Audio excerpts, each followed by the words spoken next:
इसके बाद में दोस्तों हम देखते हैं वनस्पति वन्य जीवन यानी कि वेजिटेशन एंड वाइल्ड लाइफ कैसी है वहाँ पे अमेजन बेसिन में। ये पूरा बेसिन है, इसमें किस प्रकार का यानी कि वहाँ पे वनस्पति जो है वो किस प्रकार की पाई जाती है।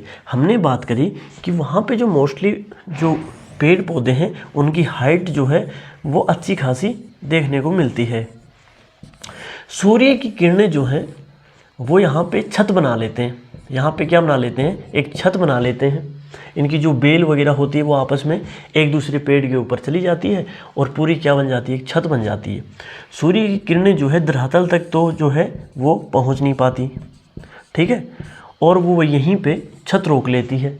तो यहाँ पे धरातलीय वनस्पति भी यहाँ पे कुछ ग्रो कर जाती है, ठीक है।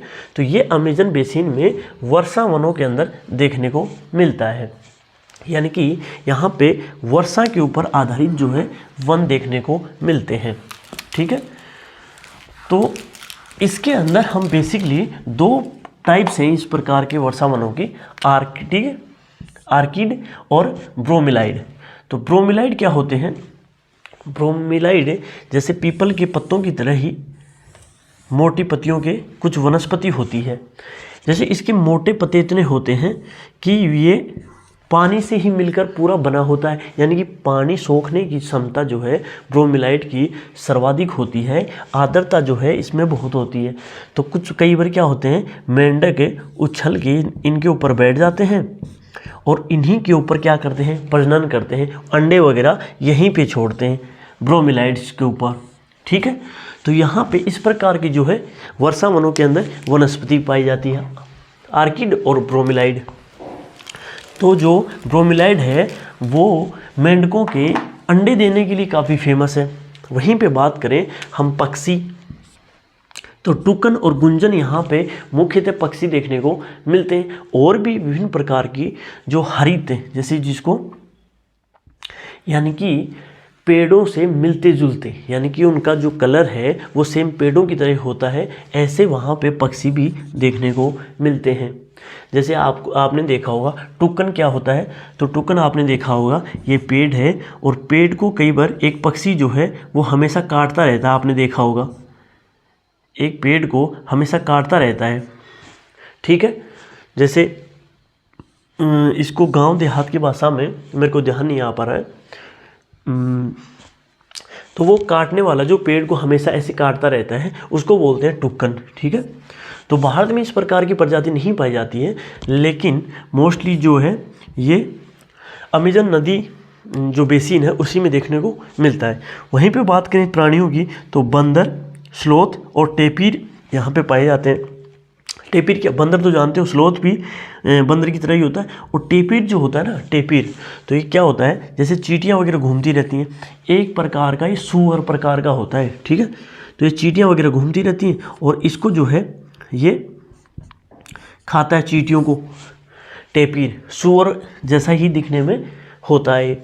वहीं बात करें सरीसृप, मैंने इससे पहले भी बात करा था कि जो सरीसृप की प्रजातियां हैं वो अमेजन नदी में सर्वाधिक देखने को मिलती हैं। जैसे आपने हॉलीवुड की कई मूवी देखी होंगी कि भाई वो हॉलीवुड के कुछ एक्टर हैं वहाँ पे जाते हैं और वहाँ पे नदी में गुम जाते हैं। नदियाँ यहाँ पे हमने बात करी थी कि 1500 नदियाँ हैं, वो उनमें गुम जाते हैं और यहाँ पे एनाकोंडा है उनका शिकार करता रहता है। हॉलीवुड की एक मूवी है एनाकोंडा ही शायद, तो वहाँ पे उनका वो शिकार कर लेता है और एनाकोंडा जो है उसकी हाइट यानी कि पूरे इंसानों को, कई इंसानों को वो निगल सकता है। तो इस प्रकार की जो है सरीसृप की वहाँ पे प्रजाति देखने को मिलती हैं। जैसे मगरमच्छ है, सांप भी विस्तृत आकार के सांप होते हैं, अजगर है, एनाकोंडा है और बोआ है। यानी कि ऐसे सरीसृप जिनका आकार जो है बहुत ही विस्तृत है। इस प्रकार की सरीसृप की जो प्रजातियां हैं वो अमेजन बेसिन में देखने को मिलती हैं। वहीं बात करें मछली की, जहाँ पे यहाँ पे जो रहने वाले लोग हैं वो इन नदियों से पिरान्या प्रकार की जो मछलियाँ हैं उनका आखेट करके जो है जीवन यापन करते हैं। तो इस प्रकार की जो है लाइफ सर्किल कहाँ पे चलती है, अमेजन बेसिन में जो है इस प्रकार की लाइफ है, ठीक है।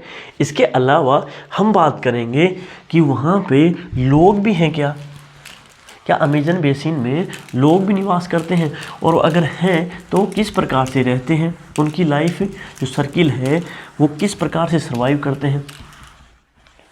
जैसे डिस्कवरी के ऊपर एक आदमी, कई बार आपने देखा होगा उसको, तो वो घूमता रहता है और वहाँ पे वो बताता रहता है कि खुद को किस प्रकार से सर्वाइव करना है और बिना जो खाना भी आप किस प्रकार से रह सकते हो। तो वो वहाँ की जो लाइफ सर्किल है वो उसको दिखाता है। ठीक है, तो अब हम बात करेंगे वहाँ के प्राणियों की, यानी कि मनुष्य किस प्रकार से वहाँ पे रहते हैं।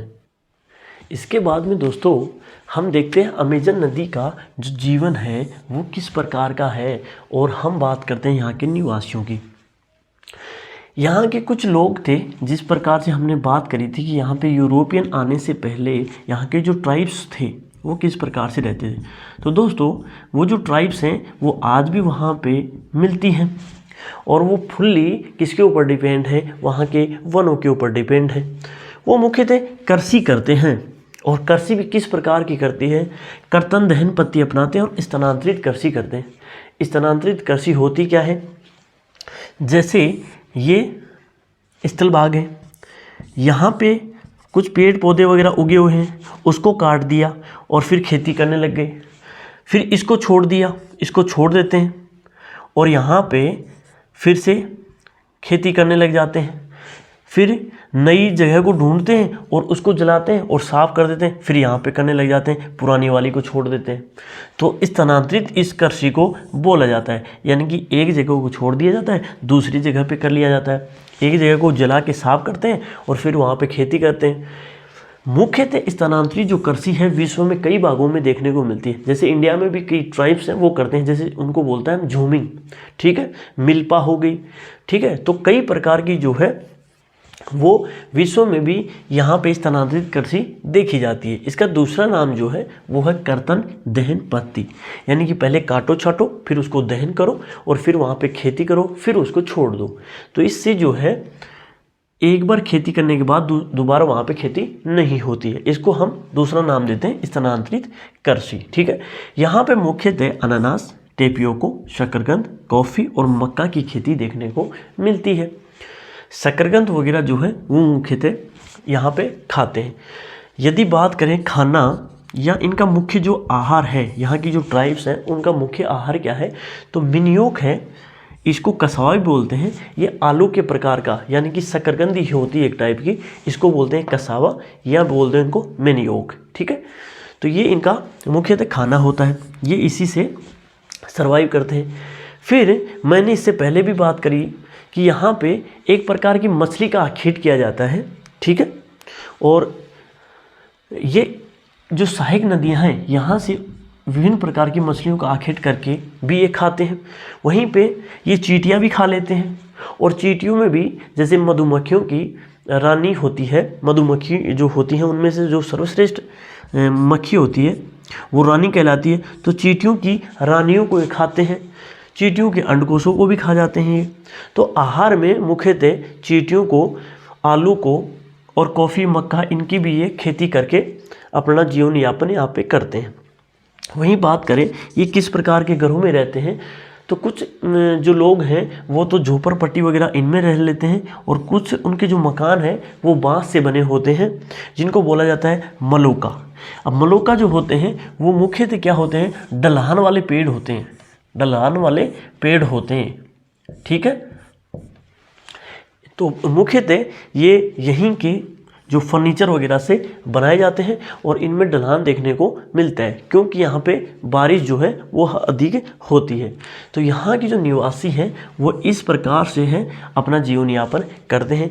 कृषि के अंदर एक कर्तन दहन पद्धति अपनाते हैं, स्थानांतरित कृषि करते हैं। कृषि के अंदर ये शकरकंद, अनानास, कॉफ़ी, मक्का, टेपियोका विभिन्न प्रकार की फसलें उगाते हैं। आहार में खुद क्या खाते हैं, तो मेनियो, कसावा, आलू प्रकार का एक पर वो होता है, उसको एक खाते हैं। चींटियों को भी खा लेते हैं और चींटियों के अंडकोशों को भी खाते हैं। इनके घर जो होते हैं उनको मलोका बोला जाता है। तो यहाँ तक दोस्तों ये कंप्लीट हुआ अमेजन नदी का जीवन, ठीक है। इसके बाद में हम देखेंगे गंगा ब्रह्मपुत्र जो नदी है उसका जीवन सर्किल, ठीक है दोस्तों। तो यहाँ पे ये कंप्लीट होता है।